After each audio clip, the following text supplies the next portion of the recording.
দর্শক, আজকের পর্বে আপনাদের সাথে এমন একটি সুজির রেসিপি শেয়ার করব যেটা কিনা পুষ্টিবিদদের কথা ফলো করে আমি আমার মেয়েকে অনেক খাইয়েছি। আর মাশাল্লাহ ও খুব মজা করে খেয়েছে। কারণ এই সুজির রেসিপিটা অনেক মজাদার হয়, সেই সাথে পুষ্টিকরও হয়। সুজির এই পুষ্টিকর খাবারটি তৈরি করে আপনারা কিন্তু 7 মাস থেকে 3 বছর বয়সী বাচ্চাদেরকে সকালের নাস্তায়, দুপুরে কিংবা রাতের ভারী খাবার হিসাবে দিতে পারবেন। আশা করছি আমার মেয়ের মতন আপনাদের বাচ্চারাও খুব মজা করে খাবে, সেই সাথে অল্প খাবারে বাচ্চারা বেশি পুষ্টি পাবে। তো এজন্য দেখুন, আমি এরকমের সাইজের এক টুকরো মিষ্টি আলু নিয়েছি। আলুর খোসাটাকে ফেলে দিয়ে একটা ছুরির সাহায্যে এভাবে ছোট আর পাতলা পাতলা করে কেটে নিচ্ছি। সেই সাথে নিচ্ছি এখান থেকে অর্ধেকটা গাজর, কম অর্ধেকটা নিয়ে নিচ্ছি, এবং গাজরটাকেও সেম একইভাবে পাতলা আর ছোটো ছোটো করে কেটে নিচ্ছি। আর আমি আগেই কিন্তু গাজর আর মিষ্টি আলুটাকে খুব ভালোভাবে ধুয়ে নিয়েছি। সেই সাথে এখানে 4টি বাদাম দিয়ে দিচ্ছি এবং এগুলোকে সিদ্ধ করে নেব। এজন্য দিয়ে দিলাম 1 কাপ পরিমাণে নর্মাল বিশুদ্ধ খাবার পানি। চুলার আঁচ মিডিয়াম আঁচে রেখে এগুলোকে ভালো করে সিদ্ধ করে নিচ্ছি। 5 থেকে 7 মিনিট পরে দেখবেন এগুলো খুব সুন্দরভাবে সিদ্ধ হয়ে গেছে এবং পানিটা শুকিয়ে আসছে। এই পর্যায়ে আমরা চুলাটা অফ করে দিব এবং খুব ভালোভাবে এগুলোকে ঠান্ডা করে নেব।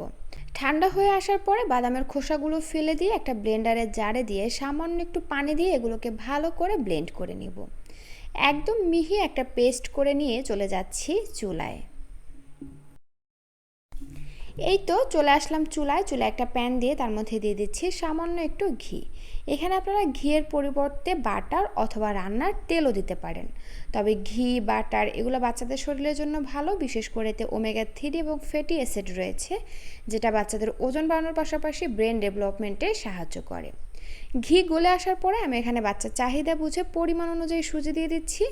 আর আমি এখানে কেনা সুজিটা ব্যবহার করেছি। আপনারা আপনাদের বাচ্চাদেরকে যে সুজি খাইয়ে অভ্যস্ত সেই সুজিটাই এখানে নিয়ে নেবেন।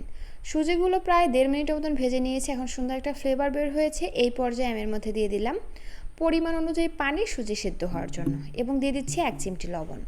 বাচ্চা যদি লবণ ছাড়া খাবার খেয়ে অভ্যস্ত হয় তাহলে 1 বছরের নিচের বাচ্চাদের ক্ষেত্রে লবণটা স্কিপ করে যাবেন। এখন নেড়ে চেড়ে ভালো করে সুজিগুলোকে সিদ্ধ করে নেব। সুজি রান্না হতে যেহেতু খুব বেশি একটা সময় লাগে না, খুবই অল্প সময়ে সুজি সিদ্ধ হয়ে যায়। তো সুজি যখন ভালোভাবে সিদ্ধ হয়ে আসবে এই পর্যায়ে আমরা যে মিষ্টি আলু, গাজর আর বাদামের পিউরিটা তৈরি করে রেখেছিলাম সেটা এর মধ্যে দিয়ে দেব। তারপর নেড়ে চেড়ে ভালো করে মিশিয়ে নেব। মিশিয়ে নিয়ে আমি আরও 1 মিনিটের মতন জাল করে, যে যেমন লিকুইড রেখে বাচ্চাকে খাওয়াতে চান সে সেভাবে চুলা থেকে নামিয়ে নেবেন।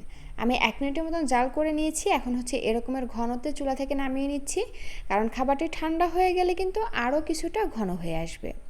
আর এই তো তৈরি হয়ে গেল বাচ্চাদের জন্য দারুণ মজার, পুষ্টিগুণে ভরপুর একটি সুজির রেসিপি। বাচ্চাকে খাওয়ানোর আগে আমি এর মধ্যে সামান্য কিছুটা চিয়া সিড দিয়ে দিচ্ছি। চিয়া সিড কিন্তু বাচ্চাদের জন্য অনেক পুষ্টিকর একটি খাবার, তাই অবশ্যই এটা দেওয়ার চেষ্টা করবেন। হাতের কাছে না থাকলে সেই ক্ষেত্রে না দিলেও চলবে, তবে বাচ্চাদেরকে চিয়া সিড খাওয়ানো অনেক ভালো। তো এই তো নেড়েচেড়ে মিশিয়ে নিয়েছি, আর এখন বাচ্চাকে খাওয়ানোর জন্য একদম রেডি। বাচ্চারা অল্প খাবারে বেশি পুষ্টি পাবে, বাচ্চাদের পর্যাপ্ত পুষ্টির চাহিদা পূরণ হয়ে যাবে, সেই সাথে বাচ্চারাও মজা করে খাবে।